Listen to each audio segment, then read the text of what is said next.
जय हिंद दोस्तों, practical astrology में आपका स्वागत है। मैं हूं अविनाश और आज इस वीडियो में हम एक 22 वर्षीय लड़की की कुंडली का विश्लेषण करेंगे। यहाँ पे कन्या लगन की कुंडली है। लगन में आपके बुध और सूर्य बैठे हैं। लगन में बुध बैठे हुए हैं, भद्र योग बन रहा है यहाँ पे। लेकिन यहाँ पे बात हम सिर्फ शादी विवाह की बात करेंगे। लड़की का प्रश्न इन्होंने पूछने वाले इन्होंने पूछा है कि इंटरकास्ट लव मैरिज का योग यहाँ इस कुंडली में है या नहीं। तो हम सीधे मुख्य बात पर ही बात करेंगे कि इस कुंडली में अंतर्जातीय प्रेम विवाह का योग है या नहीं। तो आप जानते हैं कुंडली का पंचम भाव प्रेम का होता है, सप्तम भाव विवाह का होता है। इस कुंडली में देखें तो पंचम भाव के स्वामी यहाँ 10 नंबर लिखा है, पंचम भाव होता है। वह केतु बैठे हुए हैं, उसके स्वामी आपके शनि बनते हैं जो कि अष्टम भाव में नीच के होकर वक्री हो रहे हैं। और सप्तम भाव के स्वामी जो गुरु बनते हैं वो भी आपके अष्टम भाव में वक्री बैठे हैं शनि के साथ में। तो यहाँ पर देख सकते हैं आपके पंचम भाव और सप्तम भाव, यानी कि पंचम भाव सप्तम भाव के स्वामी शनि और गुरु दोनों बनते हैं, दोनों ही वक्री हैं, दोनों ही अष्टम भाव में एक साथ युति हो रही है। हालांकि यहाँ संबंध बन रहा है, पंचम और सप्तम का संबंध बना है। तो एक तरह से हम देखें तो इस कुंडली में प्रेम विवाह का योग बन जाता है। जब कभी किसी कुंडली में पंचम सप्तम भाव के स्वामियों का संबंध बनता है तो प्रेम विवाह का योग यहाँ पे हो जाता है। लेकिन शर्तें ये रहती हैं कि भाई कुंडली में जो ग्रह है योग बनाने वाले, प्रेम विवाह के योग बनाने वाले, वो बली होने चाहिए। इसके साथ साथ हम आपको एक और चीज़ बताएं, यदि कुंडली का पंचम भाव का स्वामी वक्री हो जाए तो भी वो अकेला ही प्रेम विवाह कराने में सक्षम होता है। इसके साथ साथ यदि कुंडली का सप्तम भाव का स्वामी भी वक्री हो जाए तो वो भी प्रेम विवाह कराने में सक्षम होता है। इस कुंडली हम देखें तो पंचम भाव के स्वामी और सप्तम भाव के स्वामी दोनों ही वक्री है और अष्टम भाव में युति एक साथ बैठे हुए हैं। तो यहाँ पे ये बात क्लियर हो जाती है, प्रेम विवाह का योग है। प्रेम विवाह के योग में और अंतर्जातीय प्रेम विवाह के योग में अंतर इतना आता है कि उसमें अंतर्जातीय प्रेम विवाह में आपके राहु केतु का भूमिका मुख्य वहाँ पर हो जाती है। इस कुंडली हम देखें तो पंचम भाव में केतु बैठे हैं पहले से ही, और तो पंचम भाव में केतु आ गए तो मतलब अंतर्जातीय में मतलब दूसरी जाति में प्रेम संबंध का योग बन जाता है। इसके साथ साथ सप्तम भाव को आपके राहु देख रहे हैं। सप्तम भाव मतलब विवाह और राहु मतलब दूसरी जाति। सप्तम भाव के स्वामी जो गुरु हैं वो अश्विनी नक्षत्र में बैठे केतु के नक्षत्र में, यानी कि सप्तम भाव का स्वामी केतु के नक्षत्र बैठा हुआ है। तो ये अंतर्जातीय प्रेम विवाह का योग यहाँ हो जाता है। इसके साथ साथ इस कुंडली हम देखें जो शुक्र है वो राहु के साथ बैठा हुआ है। तो शुक्र राहु की युति बड़ी प्रसिद्ध है अंतर्जातीय प्रेम विवाह कराने के लिए, विशेषकर यदि आपके छठे भाव या 11 भाव में बैठे हो। छठा भाव और 11 भाव क्यों? क्योंकि छठा भाव है मिलित स्थान, या ये कहिए कि दूसरी जाति का स्थान मान के चलिए आप सरल शब्दों में। तो शुक्र आपका विवाह और प्रेम का कारक ग्रह होता है, वहीं आपके राहु दूसरी जाति को आपको प्रदर्शित करता है। जो शुक्र राहु की युति आपकी दूसरी जाति में विवाह कराती है। तो छठे में बैठ जाए, शुक्र राहु की युति छठे भाव में हो जाए तो भी अंतर्जातीय प्रेम विवाह का योग बन जाते हैं। इसके साथ साथ छठे से छठे भावार्थ भावम सिद्धांत के अनुसार यदि छठे से छठे जो 11 भाव जो होते हैं उसमें भी छठे भाव के गुण होते हैं, तो वहाँ भी बैठ जाए तो वो भी आपके अंतर्जातीय प्रेम विवाह का योग वहाँ पर बना देती है। तो यहाँ पर शुक्र राहु की युति हो जाती है। वो मैंने आपको पहले बता दिया कि गुरु हैं वो आपके अश्विनी केतु के नक्षत्र में बैठे हुए हैं। इसके साथ साथ और देखें हम, जो नवम भाव होता है वो आपके धर्म परंपरा रीति रिवाज का होता है। तो जो मैंने आपको बताया कि प्रेम विवाह और अंतर्जातीय प्रेम विवाह में कोई विशेष ज़्यादा अंतर नहीं होता है, बस राहु केतु का अंतर आ जाता है। इसके साथ साथ एक भाव जुड़ जाता है, वो है नवम भाव। तो जब किसी कुंडली का प्रेम विवाह किसी कुंडली में योग हो, यदि नवम भाव पीड़ित हो जाए, नवम भाव का स्वामी पीड़ित हो जाए, उसका कारक जो गुरु होते हैं धर्म परंपरा रीति रिवाज के, वो यदि पीड़ित हो जाए तो वो फिर आपका अंतर्जातीय प्रेम विवाह में परिवर्तन हो जाता है। इस कुंडली हम देखें तो आपके नवम भाव के स्वामी शुक्र बनते हैं और वो 11 भाव में चंद्रमा राशि में राहु के साथ बैठे हुए हैं। तो बस हो गया, सप्तम मतलब नवम भाव का स्वामी राहु के साथ में आ गया।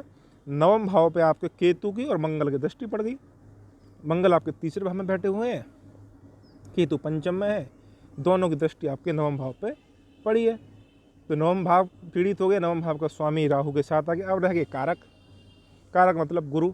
गुरु पहले से ही अष्टम भाव में बैठे हैं, वक्री हैं, शनि के साथ हैं, तो तीनों आपके पीड़ित हो गए। तो यहाँ पे आप समझ सकते हैं कि नवम भाव आपका पीड़ित है, तो ये अंतर्जातीय प्रेम विवाह यहाँ पे योग बन जाते हैं। इसके साथ साथ और आपको डिटेल में आपको बताऊँ तो देखिए लगन में आपके सूर्य बैठा है। सूर्य आपके 12 भाव का स्वामी भोगेश है, और जो सूर्य है वो आपके स्वयं ही लगन की तरह कार्य करते हैं, निज की तरह कार्य करते हैं। तो जब कभी भी आपके सप्तम भाव पे सूर्य चंद्रमा का प्रभाव पड़ता है तो व्यक्ति सप्तम भाव के संदर्भ में जानबूझ के कार्य करता है, मतलब वो आपके प्रेम विवाह के योग वहाँ पे बना देता है, क्योंकि लगन की तरह काम करता है। 12 भाव के स्वामी का संबंध यदि सप्तम भाव से है और प्रेम विवाह के अन्य योग भी कोई बन रहे हैं तो उसमें वो आपके पॉजिटिव रिजल्ट ही देता है। तो इस तरह से आप देखेंगे तो इस कुंडली में अंतर्जातीय प्रेम विवाह के यहाँ पे योग बन जाते हैं। अब मुख्य बात आती है शादी होगी कब। इससे पहले आपको बता दूं कि लड़की बैंक की तैयारी कर रही है, बैंक में जो कंपटीशन का एग्जाम होता है वो उसकी तैयारी कर रही है, बैंक में लगने का ऐसा अपना है। तो आप देख सकते हैं कि आपके लगन में ही बुध बैठे हैं, भद्र योग बना हुआ है, शुक्र राहु की युति है। शुक्र मतलब आपके दूसरे भाव का यानी वित्त का धन का भाव का स्वामी है, 11 भाव धन भाव में बैठा हुआ है, लाभ भाव में राहु के साथ है। तो यहाँ पे आप दूसरे भाव पे गुरु की दृष्टि भी है। इस तरह से ये बैंक में नौकरी लग जाएगी लड़की की, इसमें कोई दिक्कत नहीं है। दशा की हम बात करें, दशाएं आपकी मार्च 2022 से आपका राहु की महादशा शुरू हो जाएगी। ये सबसे ज़रूरी है ये जानना कि राहु की महादशा रहेगी कैसी, क्योंकि पूरे 18 साल रहेगी राहु की महादशा। उसी में आपकी राहु की महादशा में शादियाँ होनी है। प्रेम संबंध यहाँ पे शुरू जब हुआ आपके मंगल की महादशा में, शुक्र के अंतर में। शुक्र मतलब राहु के साथ बैठा हुआ, शुक्र प्रेम का कारक ग्रह, तो कोई इसमें अचंभित होने वाली कोई बात ही नहीं है कि शुक्र ने यदि अपनी अंतर्दशा में प्रेम संबंध शुरू करा दिया तो कोई बड़ी बात नहीं है। मतलब 2020 में राहु की महादशा कैसी रहेगी। पहली बात, राहु की महादशा यहाँ पे बहुत अच्छी रहेगी, और वो क्यों रहेगी वो आपका कारण जो रीजन होता है वो आपको बता दो कि जो आपके तीसरे छठे या 11 भाव में कोई यदि पापी ग्रह बैठ जाए तो अपनी दशाओं में शुभ रिजल्ट देता है। और विशेषकर यदि लाभ भाव में, जो 11 भाव होता है इनकम लाभ का होता है, इच्छा पूर्ति का होता है, इसमें यदि राहु बैठे या कोई भी ग्रह बैठे वो अपने कारक का कम से कम कारक का तो लाभ देगा ही देगा, और राहु यहाँ पे बैठ के वो अपना बहुत ही अच्छा रिजल्ट देता है। तो राहु की महादशा यहाँ पूरा अच्छा रिजल्ट देगी। इसके साथ ये शुक्र के साथ बैठा हुआ राहु, तो शुक्र का फल आपका राहु देंगे। शुक्र कौन है भाई, दूसरे भाव के स्वामी हैं और नवम भाव के स्वामी हैं, मतलब धन के और भाग्य के और लाभ में बैठे हुए शुक्र का रिजल्ट देंगे, तब भी राहु का रिजल्ट आपको देखने को बहुत अच्छा मिलेगा।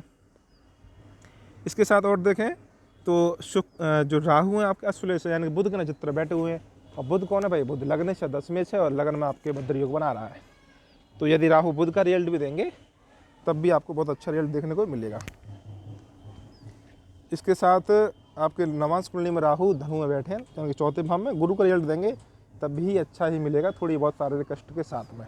तो कुल मिला के ये है कि राहु की महादशा इनके लिए बहुत बेहतरीन रहने वाली है।